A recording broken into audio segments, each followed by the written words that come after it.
Flying the Millennium Falcon at Disney's Star Wars Land is fun but misses the wow factor. First, the Falcon is a finicky ship, crashing into to this end, colliding with that when not dodging incoming fire.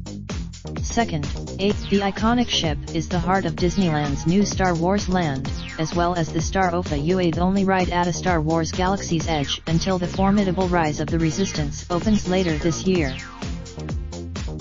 Don't confuse this motion-based ride with the older Star Tours, where riders watch passively as their craft bumps and turns in sync with the film.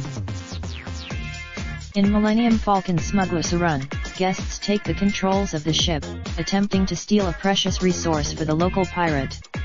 Riders must be at the adventure plays out on the curved screen that is the craft's cockpit window, following a linear path with plenty of obstacles in the way as foes try to shoot the Falcon out of the sky. 6 riders are busy piloting, shooting, or fixing the Falcon as it soars, the cockpit tilting and shaking in sync with the screen. There are roughly 2. Let's step back to the beginning, when the start of the cue sets off the pleasure centers in the brain of every fan. Guests learn that a desperate Chewbacca flew Han Solo's cherished ship to the outskirts of the galaxy in hopes of scoring vital supplies on Batuu Yu. Soon after landing, backstory in place, guests enter Onika Transport Solutions, a warehouse clearly run by someone who can't afford competent help. Conversations. This is the start of one of the most enjoyable Disney cues, one that enhances the ride. Anticipation. He is the second most advanced audio animatronic figure ever created by Disney Imagineers, bested only by the Shaman of Songs in the Navi River Journey at Animal Kingdom in Walt Disney World. With 50 separate movements, Hondo swerves and gestures in human-like fashion. Note how his shoulder. Hondo explains that he needs Ayo to steal some coaxium, the hypermatter that fuels light speed. Just go with it.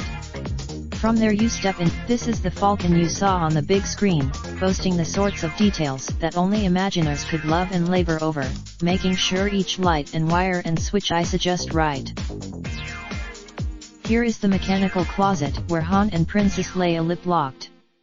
There's the dimensional. Guests are issued colored boarding passes, allowing them to roam this mini museum until their flight is ready. 6 people at a time enter the cockpit, taking seats at the front: pilots, center gunners and rear engineers. Parents. Each pilot handles a joystick, one that controls the vertical, another that controls the horizontal. Insider tip: the duties of the engineers and the gunners are essentially the same. You press the buttons that blink.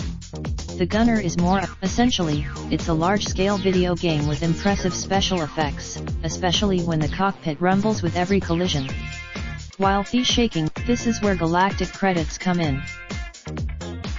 If you score the maximum number of coaxium canisters, which is 2, a rather low bar even for rookie pilots, and do little damage to the ship, the higher your score and the more galactic credits you'll earn. You can spend the credit. While the visuals are solid and the ride is a lot of fun, it doesn't have that wow factor many fans will be expecting, especially those who don't get to pilot.